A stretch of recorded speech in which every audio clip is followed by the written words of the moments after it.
안녕하십니까, 박영기 교수입니다. 오늘은 증자에 대해서 말씀드리려고 합니다. 여러분들이 주식 투자를 하시다 보면은 내가 가지고 있는 주식에서 유상증자를 한다라는 뉴스를 접하게 되는 경우가 굉장히 많이 있습니다. 그것이 때로는 무상증자일 수도 있겠고요. 그런데 이러한 유상증자 또는 무상증자 뉴스가 나오면 주가가 거기에 굉장히 다이렉트하게 바로 다음날 변화가 일어납니다. 일반적으로 유상증자는 나쁜 뉴스로 취급이 되고 무상증자는 굉장히 좋은 뉴스로 취급이 되는데요. 왜 그런지 오늘 한번 알아보실 필요가 있겠습니다. 증자란 일단 말 그대로 자본금을 늘리는 것입니다. 자본금을 늘린다는 것은 그 회사의 주식이 새로이 발행이 돼서 자본금에 편입된다라는 것인데, 유상증자는 새로 발행되는 신주를 주주들이 취득하기 위해서 돈을 유상으로 내는 것이 유상증자고요. 무상증자는 말 그대로 공짜로 돈을 내지 않고 신주를 취득하는 것이 무상증자입니다. 그리고 가끔가다 유상증자도 아니고 무상증자도 아닌 추가 상장, 주식 선택권 매수 행사에 따른 주식 추가 상장이라는 공시가 뜨는 경우가 있습니다. 비교적 자주 뜹니다, 사실.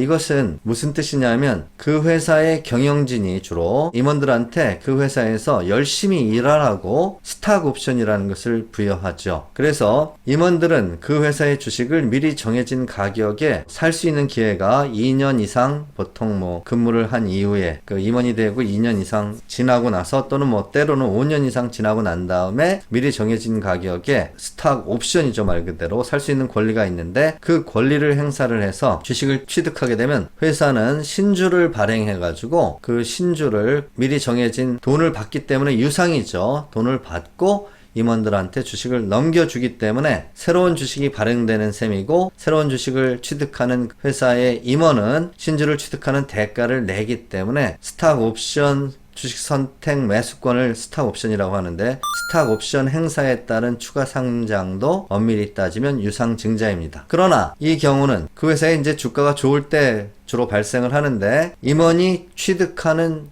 주식의 전체 숫자나 금액이 크지 않습니다. 한 임원한테 몇백억을 주는 게 아니라 1, 2억씩 주고 이러기 때문에 그 회사가 일반적인 우리나라 중견기업 이상만 돼도 1000억, 작은 기업도 500억 이상인데 거기에서 1, 2억의 신주 취득이 있다라고 해서 그것 때문에 주가가 크게 영향을 받지는 않습니다. 그래서 보통들 증자를 설명하는 많은 교과서나 이런 데에서 추가 상장, 스탁 옵션에 대한 스탁 옵션 행사에 따른 추가 상장에 대해서는 거의 다루지를 않는 것은 그만큼 의미가 크지 않기 때문이지만, 여러분들이 이러한 공시를 자주 또 보기 때문에 아시면 굉장히 도움이 되겠죠. 자, 앞에서 유상증자는 돈을 내고 가져가는 거라고 했는데, 신주를 일단 회사가 왜 증자를 하는가? 돈이 필요해서겠죠. 돈이 필요해서기 때문에 증자를 하죠. 특히 유상증자를. 돈이 필요하면 회사는 그것을 채권 같은 걸 발행을 함으로 인해 가지고 부채로 빌려오는 방법이 있고, 이자 같은 것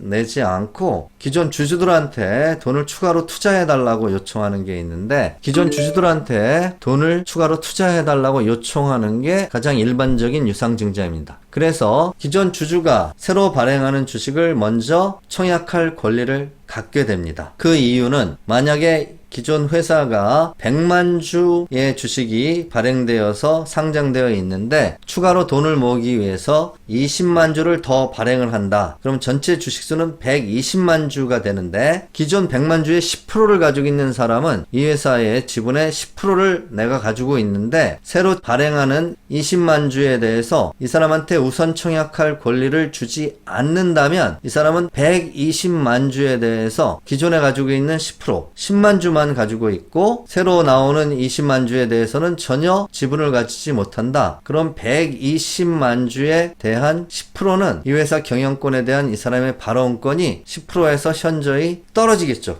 9% 이하로. 따라서 이것이 경영권 싸움 같은 것이 있을 경우에는 굉장히 기존 대주주 입장에서는 불리하게 작용할 수 있기 때문에, 특히 대주주는 소액주주도 그럴 수 있겠지만 자기의 전체 회사에 대한 지분이 낮아지는 것을 원하지 않겠죠. 따라서 새로운 주식이 발행할 때도 기존 주주한테 기존의 퍼센테이지를, 기존의 지분이죠. 기존의 지분율을 지킬 수 있는 우선권을, 권리를 부여하는 것이 타당하죠. 그래서 대부분의 신주 발행은 일단 기존 주주한테 새로운 지분에 대해서 자본을 먼저 투입할 수 있는 우선권을 주는 주주 배정의 형태가 유상증자의 가장 첫 번째로 일반적인 형태입니다. 그리고 새로운 자본금을 납입할 여력이 없다거나 새로운 자본금을 모집하는 이유, 거기에 대해서 내가 동의하지 못하겠다, 그래서 나는 돈을 내기 싫다, 이럴 경우에 기존 주주는 다만 내 지분에 따라서 나한테 먼저 주어지는 신주를 청약할 수 있는 이 권리를 팔아먹을 수 있게 해주는 게 일반적인 주주 배정 유상증자입니다. 따라서 유상증자를 할 때 기업은 자본금을 모집하기 위해서 기존의 주식의 거래 가격보다는 디스카운트된 가격으로 신주 청약을 권유하게 되는데요. 그 싸게 살 수 있는 이 권리를 기존 주주가 포기하더라도 다른 사람한테 살 수 있게, 즉 청약일 전에 신주 인수권을 팔 수 있게 하는 게 주주 배정이고, 비슷하지만 주주 우선 공모라는 방식은 기존 주주한테 신주에 대한 청약권을 주되 그것을 포기할 경우에 신주 인수권을 제3자한테 팔아먹을 수 있는 게 아니라 그냥 포기만 할 수 있게 하는 것이 주주 우선 공모 방식입니다. 자, 첫 번째 두 방식은 기존 주주의 지분 유지할 수 있는 권리를 먼저 주는데, 세 번째, 네 번째 방식은 그것을 주지 않습니다. 제3자 배정이라는 방식은 말 그대로 기존 주주가 아닌 제3자한테 신주를 발행을 해서 자본금을 추가로 투입받는 것입니다. 제3자 배정은 흔히 전략적 파트너나 또는 사모펀드한테 신주를 발행해서 배정하는 경우를 말하는데요. 예를 들어서 어떤 회사가 새로운 사업에 진출을 하려고 하는데, 요즘 같은 때는 코로나 때문에 이제 많은 회사들이 이제 코로나 백신이나 치료제 개발에 뛰어드는데, 유수한 유한양이라든지 이런 회사가 코로나 백신 개발에 뛰어들었다, 그래가지고 어느 정도 백신을 개발을 했는데 이 백신을 테스트하고 마케팅하는데 글로벌 제약사와의 협력이 필요하다. 그럴 때 글로벌 제약사가 유한양이 개발한 새로운 백신이나 새로운 치료제에 대해서 굉장히 테스트 결과나 데이터를 보고, 야, 이거 괜찮다 라고 했을 때 내가 너한테 돈을 추가로 투입할 테니까 그 약 생산이나 개발에 좀 더 돈을 써라, 그리고 나도 도와주겠다, 이렇게 전략적인 파트너로 누군가를 데려오게 되면, 전략적 파트너로 들어오는 그 제3자가 새로운 사업이나 이것이 매력적이라고 느낄 때 자본을 투입하기를 원하거나, 또 자본 투입하는 걸 조건으로 전략적 파트너가 되기를 원할 수도 있습니다. 기존 주주 입장에서는 가지고 있는 지분이 일부 새로운 제3자한테 주식을 배정함으로 인해 가지고 지분율이 희석되지만, 이러한 전략적 파트너와 동업함으로 인해 가지고 이 회사의 매출이나 전체적인 이익이 굉장히 커진다면 약간의 지분율 희생을 감안하더라도 훨씬 이익이겠죠. 그래서 제3자한테 새로운 자본을 투여받고 주식을 넘겨주는 것이 제3자 배정입니다. 또 신규 사업을 하고자 하는데 그런 전략적인 파트너가 아니더라도 신규 사업에 필요한 자금이 엄청난데, 그 자금을 모집하기 위해서 대형 사모펀드나 또는 대형 금융기관이 지분 투자를 해주겠다 해서 그 돈을 받는 경우도 제3자 배정입니다. 또한 기존 주주한테만 신주를 발행하는 것이 아니라 기존 주주나 일반인 모두 차별하지 않고 주식을 청약할 수 있게 해주는 것이 일반 공모인데, 이 밑에 3, 4번 방법은 기존 주주의 우선권을 주지 않는 방법이기 때문에 회사의 이사회의 결의를 통해서 정관에 이러한 방식으로 발행하는 것을 허용한다라고 명시하지 않으면 이러한 방법을 쓸 수가 없습니다. 따라서 기본적으로 증자는 주주가 우선권을 갖는데, 주주한테 우선권을 갖지 않게 하기 위해서는 정관의 다른 방법을 규정을 해서 유상증자에서 주주 아닌 사람한테도 주식을 배정을 할 수는 있겠다, 이렇게 말씀드릴 수 있겠습니다. 자, 유상증자를 하는 데 있어서 회사는 증자 목적을 명시하는데요. 이 증자 목적 중에 호재가 될 만한 목적은 이 밑에 시설 투자나 설비 투자인데, 이 회사가 지금 코로나 사태 이후에 마스크를 만드는 회사다. 근데 마스크 값이 올라가고 마스크가 너무 날개 돋친 듯이 팔리는데 하루에 생산하는 게 지금 10만 장밖에 생산을 못 하는데, 공장을 하나 더 지어가지고 하루에 20만 장을 생산한다면 떼돈을 벌 수 있다. 그러기 위해서 빨리 공장을 하나 더 짓겠다. 아니면 공장은 이미 있는데 그 공장 안에다가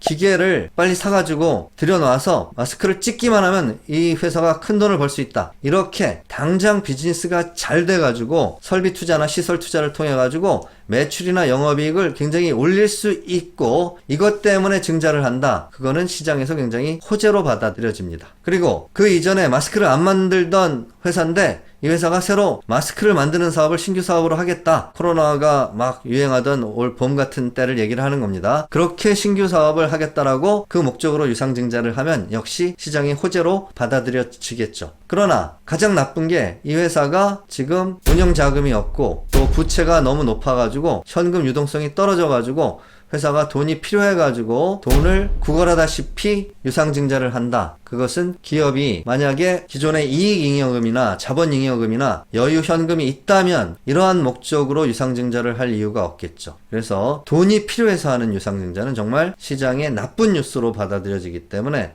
주가를 떨어뜨리게 됩니다. 물론 회사 측에서는 유상증자를 할 때 비교적 신규 투자라든지 좋은 핑계를 어나운스 해가지고 주가에 부정적인 영향이 안 가게 하겠지만 그 회사의 재무제표를 들여다보면 이 회사가 이 앞에 두 가지 이유 때문에 증자를 하는 것은 아닌지 의심할 소지가 충분히 있고 그렇게 되면 주가의 악재로 받아들여지죠. 기본적으로 유상증자는 주식수를 늘리는 거기 때문에 기존의 기업 전체의 가치는 변하지 않은데 주주가 100에서 120으로 20% 늘어나게 되면 기존 주주의 파이는 20% 희석이 되는 거죠. 똑같은 파이를 100명이 나눠 먹는 게 아니라 120으로 나눠 먹으니까 내가 추가적인 청약을 하지 않는다면 기존 주주의 파이는 작아지는 거기 때문에 일반적으로 유상증자는 부정적인 공시가 되고요. 다만 앞에서 얘기한 대로 돈을 더 벌기 위해서 하는 증자다라는 증자 목적에 따라서는 호재로 반영할 수도 있습니다. 유상증자에 비해서 무상증자는 말 그대로 돈을 내지 않고 신주가 발행되는 건데요. 어떻게 돈을 내지 않고 신주가 발행되느냐? 기존 자본잉여금을 자본금으로 전입해서 신주를 교부하는 겁니다. 즉 자본금은 신주가 발행되니까 늘어나야 되는데 자본잉여금 항목에서 예를 들면 5,000원짜리 주식 10주를 새로 발행하기 위해서 그럼 5만원이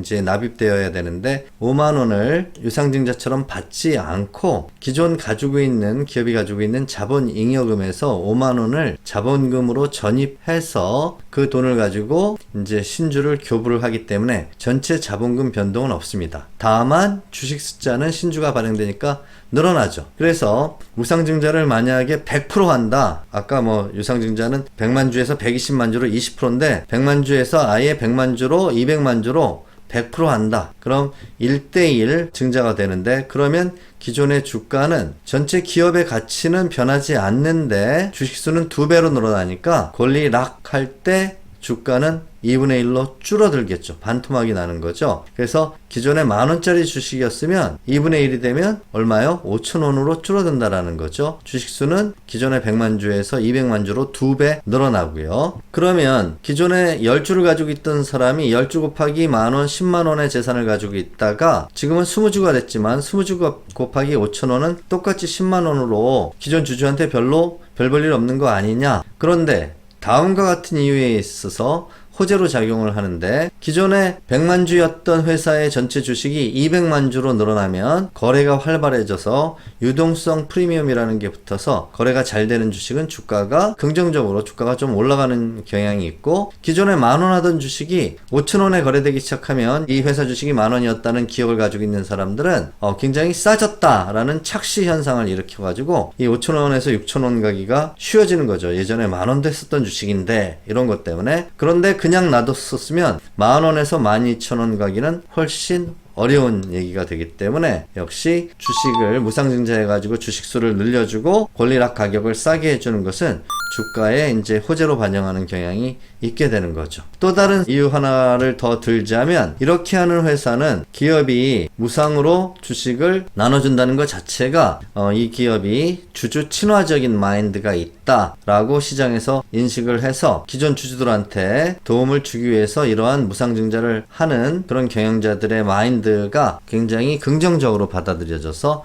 그건 역시 호재로 반영하는 이유입니다. 자, 신주 발행과 비슷한 것 중에 하나가 주식 배당인데요. 주식 배당은 기업이 이익이 났을 때 현금으로 돈을 지급하지 않고 대신 신주를 지급한다는 뜻입니다. 신주를 발행해서 지급하려면 자본금이 늘어나야 되는데 현금으로 줄 그 이익잉여금을 자본금으로 즉 아까 5천원짜리 주식 10주의 경우에 5만원을 자본금으로 편입하고 그 5만원에 해당하는 10주를 발행을 해서 기존 주주한테 배당의 형식으로 지급하는 것이 주식 배당이고, 신주 발행과 상당히 비슷한 효과를 가지고 있다, 이렇게 말씀드릴 수 있겠습니다. 전체적으로 증자는 자본금을 늘리는데 유상증자는 돈이 모자라서 늘리는 것은 악재, 아주 돈을 더 많이 벌기 위해서 그런 사업 목적으로 하면은 호재가 될 수도 있다. 무상증자는 실질적으로 기업 가치 전체 변화가 없이 주식수만 늘어나는 거지만 유동성이라든지 주가가 싸 보이는 효과 때문에 호재로 작용한다. 이렇게 여러분들이 요약하신다면 이 다음번에 여러분들이 투자하고 있는 기업에 유상증자 공시가 났을 때 어떻게 받아들여야 되는지 좀 더 쉽게 대응하실 수 있을 것 같습니다. 이상 도움이 되셨기 바랍니다.